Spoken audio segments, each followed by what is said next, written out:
Hello, you wonderful people, and welcome to another episode of Super-Fanta-Fi. This being a show where it's about TV shows of the supernatural, fantasy, and or science fictional genre. For today's episode, I'm going to talk about the latest episode of The Outpost. A lot of really interesting things went down in this episode, so let's break it down.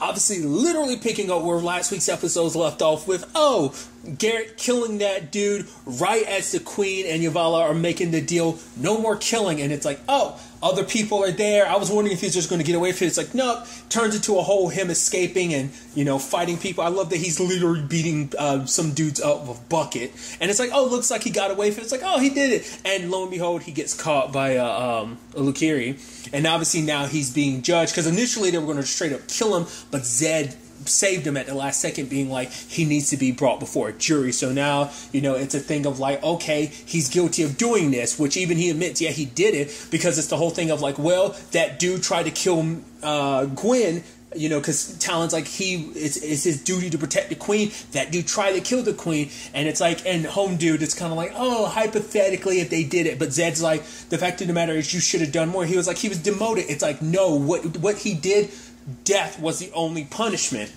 So now it's kind of a back and forth about, why Garrett doing what he did. Was it out of protection or was it out of vengeance? It's not like the Queen's life was in danger anymore, but it's the same thing of like, but to be fair, he failed once. Who's to say he wasn't going to come after the Queen eventually?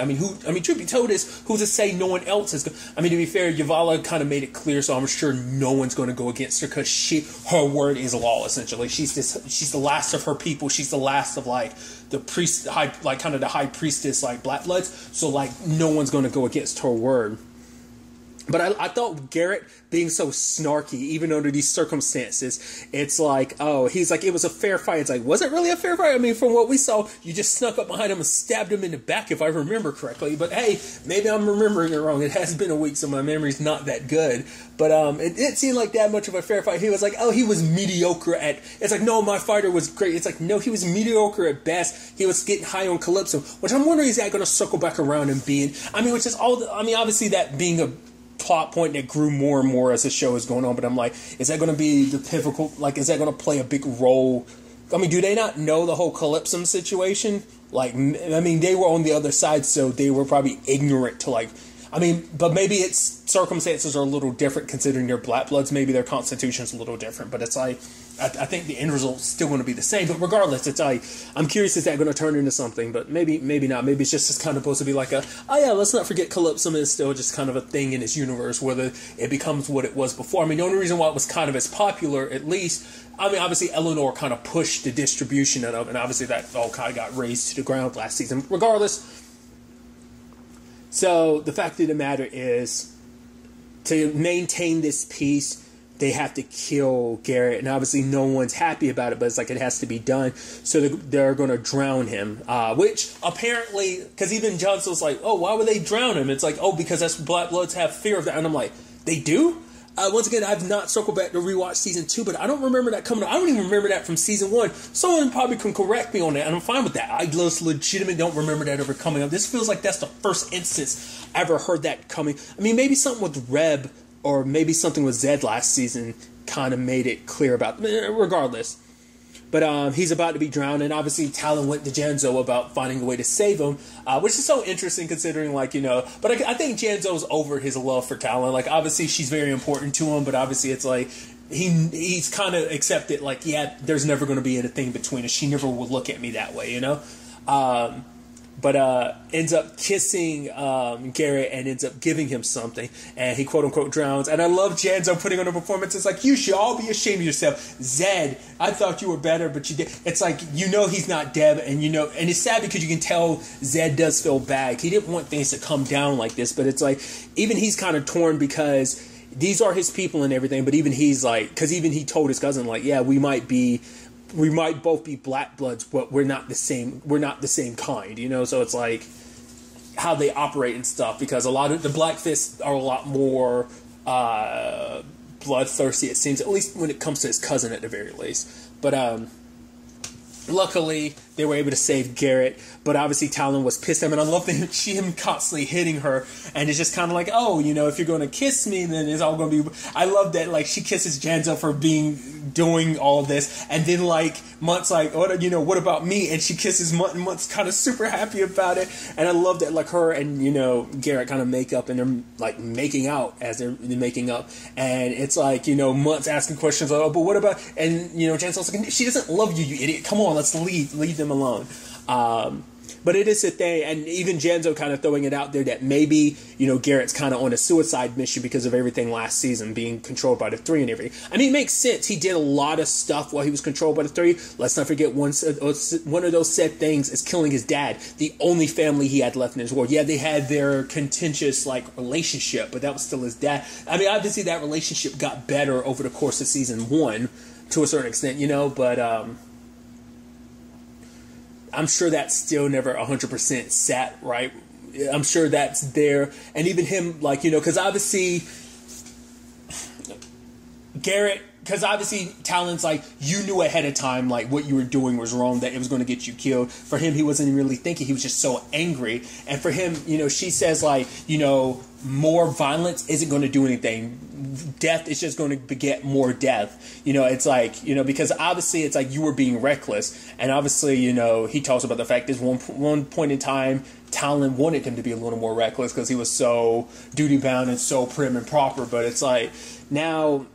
It's like, obviously for him, he's like, I'm not the same Garrett I was anymore, just because it's like, and potentially that person he was will never come back just because of everything he's been through. He can never go back to being the same Garrett. He's forever changed. So, but obviously Talon lets, you know, Gwen know that he's alive, and obviously that's good news, but at the same time, it's like, yeah, a lot of people in town, in the outposts, are allowed to be free and do whatever they want to. She's still kind of locked down into, like, only...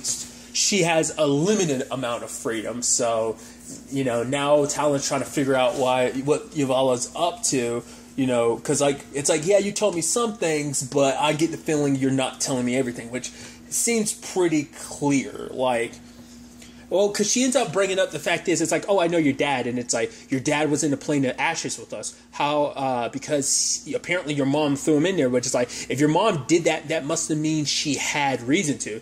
Yuvala's saying, like, oh, like, he didn't, like, communicate with us, he kind of kept to himself. The fact is, it's like, oh, how did he die? It's like, the plains of ashes can be a rough place. I'm like, someone killed him. Like, the way she dodged that like that, either he is actually still alive and she doesn't want to jeopardize the fact is of getting Talon reunited with her dad.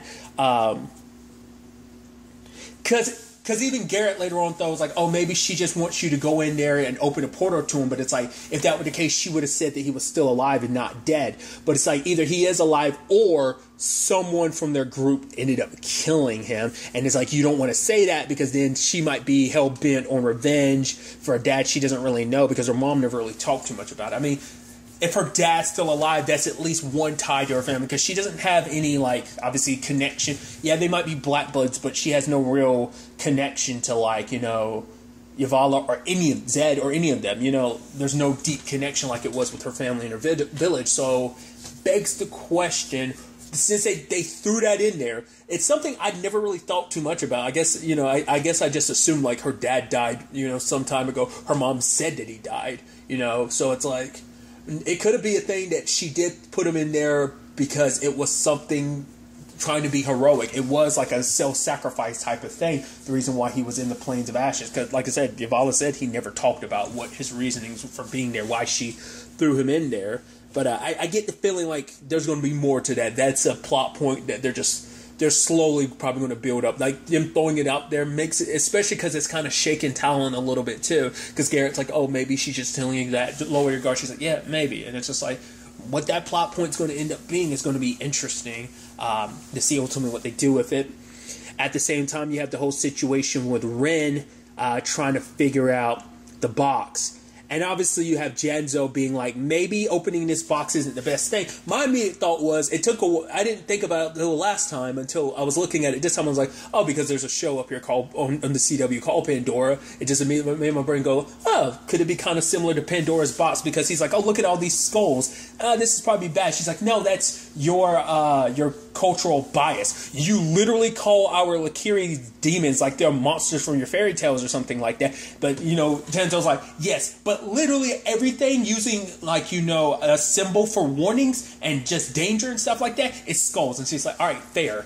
But I'm curious because it's like, maybe this isn't about making sure that anyone gets in. Maybe it's not just about making it sure that only a certain person gets in. Maybe it's meant to keep everyone out. Maybe whatever's in here is meant to stay in here. So once again, my mind went Pandora's box. I'm like, there must be like some great evil or power or something in there. But Yovala says that whatever's in there is the key to finding this peace. You know, obviously trying to, it seems like Yovala doesn't, like, she wants the peace kept up long enough until they can get to paradise. Beyond that, I mean, who knows? Like, obviously she's not saying everything, but maybe the paradise isn't what she's making it out to be. I mean, obviously this is just kind of something based on faith and, you know, probably passed down for generations and generations. We don't know what the truth is. Like, if you open the pathway to paradise, it might be like, oh yeah, there's paradise, but, you know, kind of based on some stuff I watched more recently, obviously, like something kind of similar to Lovecraft Country, that things aren't going to go your way when you're trying to get to the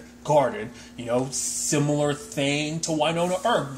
The garden wasn't what they thought it was either, you know, so maybe it's going to be something in that regard. Like, maybe in actuality, paradise is another dimension, obviously, like they said, that, oh, you think the plains of ash are bad, but maybe something worse is sealed in, this paradise. Maybe not. Maybe, like I said, maybe this will even ultimately connecting to Talon's dad in some shape or form. But what I thought was pretty dope is the fact is that Janzo works with Ren, especially because she had that conversation with her mom, and it's so interesting, like her mom like touching her, and you see how nervous she is. So I guess it's like, well, your mom is this important person. It's like you don't want to disappoint her because disappointing her is like letting everyone down, maybe. But Janzo overhearing like, yeah, if they don't do this, if they don't accomplish this whole thing, then it's eventually going to lead to war and things are going to get bloody. So he wants to avoid that, you know. And he's talking about like, oh, comparing Ren's relationship with her mom to him and his mom, and he's like, oh yeah, like she was, you know, getting turned into a he said in the episode, I'm already forgetting those damn things' names. Jesus, they said the things' names, and I'm already blanking on them because they haven't come up this season. So, because obviously he came out for a cure for it and everything last season. But regardless, and he was talking about how he saved his mom. It's like, did she ever give me a thanks? No. But he's like, oh, like the fact of the matter is, she's like, oh, your mom sounds like my mom. He's like, yeah, that's the whole point. I'm trying to relate. It's like, what happened to your mom? She died protecting me, you know? So I was like, oh, you know, it's like, sweet memories of Eleanor. Obviously, he doesn't, you know, obviously not getting into the complicated nature of, oh yeah, there's also the whole thing about like, yeah, there's my, twin sister out there somewhere. And also, the real, you know, his, you know, what really happened to his family and everything, that whole thing. But when it's all said and done, they all working together. And to me, like, I immediately caught it last episode. I'm like, this episode makes me feel like it even more, that eventually that's going to turn into something. That's probably going to be complicated. Well, I mean, Talon's a reflection of that too, where it's like a black blood with a human. That's probably going to be a whole big taboo. No, don't do that. Especially for Ren being Avala's, you know, daughter. So that'll probably kind of like complicate things as well. But they end up figuring out like, you know, working together and everything. And it's like, oh, it's a map. And it's like, oh, this is amazing. And Ivala's like, who the hell is that dude? It's like, oh, Janzo. Like, if it wasn't for him, I wouldn't have figured it out. It's like, no, I gave you this task. But then Janzo's like, I didn't do anything. It's your daughter's genius. And she's looking like, because her mom, it seems like her mom kind of puts a lot of pressure on her, but never really acknowledges how, but it's like Janzo being the one, like, no, she's amazing and everything. I forgot how she was butchering his name. It's like, Jojenzo. And he's like, that's your name? And he's just kind of like, she's like, yeah, just not another word and leave. He's like, actually, it's Jens. He's like, no, Jojenzo works too, and she just kind of leaves because he was kind of kicked out. But later on, we do see that Ren is with him because she's not going to figure it. She's like, no, this is kind of my partner in crime. We're going to work together to kind of figure this whole situation out. But at the same time, you know, Gwen gets her maid called upon. Because like that whole conversation she had with Zed, but like, I don't have any freedom. He's like, oh, you want me to let you go to your people? But she's like, I'm lonely.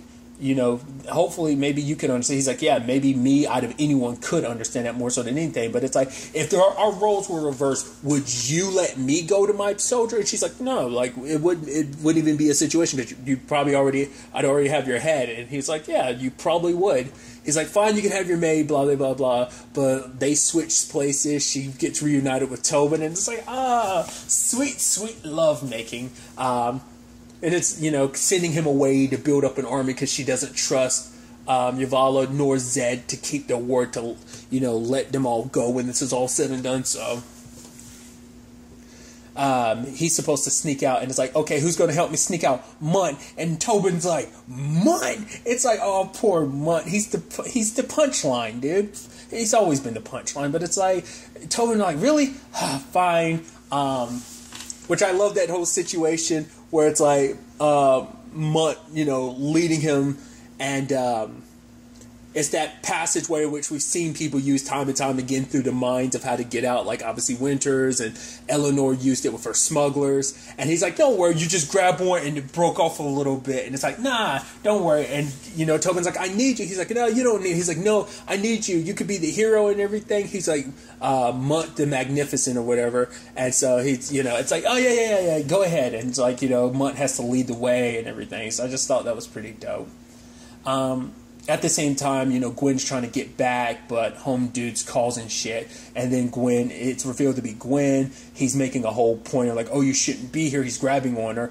Luckily, Calcazar shows up to save her, and it ends up in a thing of like, okay, you're disarmed. Another dude showed up to help, and it's like, okay, everybody walk away. The queen is safe. We just wanted to make a point. Home Dude stabs him and was like, you suck. And I thought that was just the shittiest thing, too, because it's like, this is the second Calcazar that's died in this outpost. I was like, damn it all. It's like, now that entire family line is gone, because that was his brother, and that was all that was left, Because obviously, the whole thing about Gwen not really being a Calcazar, because that's not... Regardless, it just sucks that entire family, especially because that family that's been... close to the royal family, especially for her. It's like he was like a father figure to her, like the other Calcazar. Now this one kind of filled that role too. You were there for me, you fought with me, you helped protect me, you even protected me in this situation. Now you're dead. And obviously the other dude wants to kill Home Dude, but it's like, she's like, no, he deserved, this should be a trial. And Yavala's kind of like, all right, let's do it. So he's being arrested, and then he's being drowned. It's only fair. It's like, now they're making a point that any black blood, it won't just be humans that suffer this. Black bloods who cause issues will as well. So it's like, to keep this peace, any who cross this line will die, So there's that whole situation.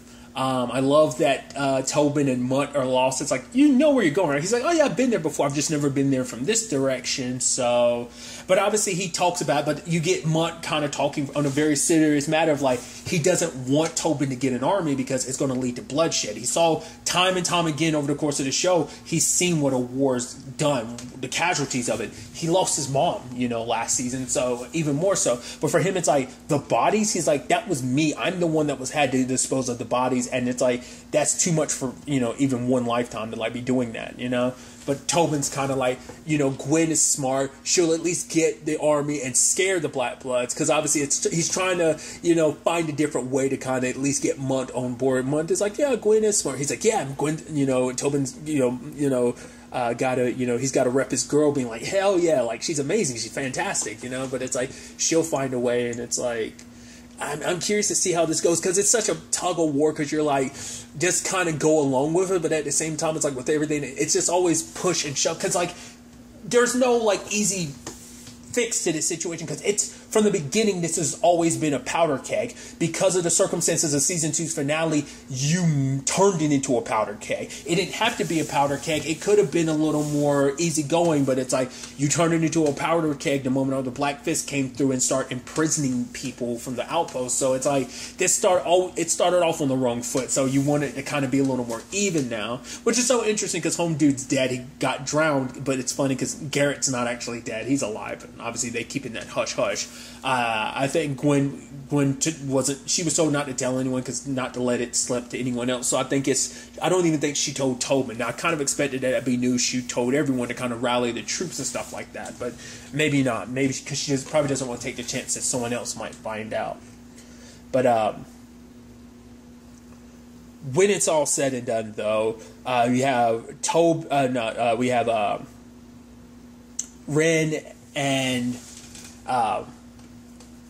Genzo trying to find where the map leads. At first they're like, it's at the well, but there's some place it's old. It has to be, because this is from like 7 generations or whatever. But then they come to the blacksmith. It's like the blacksmith, right? The same blacksmith who knew everything about the Black Bloods culture. And then Genzo's like, you sneaky bastard. And they go in there to dig up the sand place, and it's like some symbols, open it up, and it's like, whoop. So it's like, what is this? And which I thought was kind of interesting, because Reb was kind of like,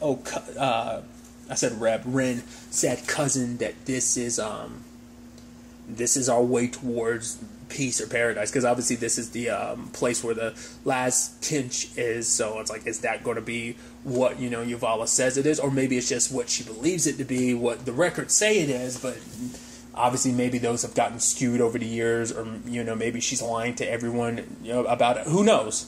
We'll have to wait to see how this whole situation turns out. What awaits them.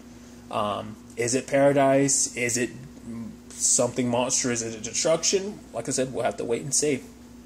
But really, that's all I want to talk about. To the next time we meet, be happy, be safe, live life to the fullest, and enjoy it. Good day, and goodbye.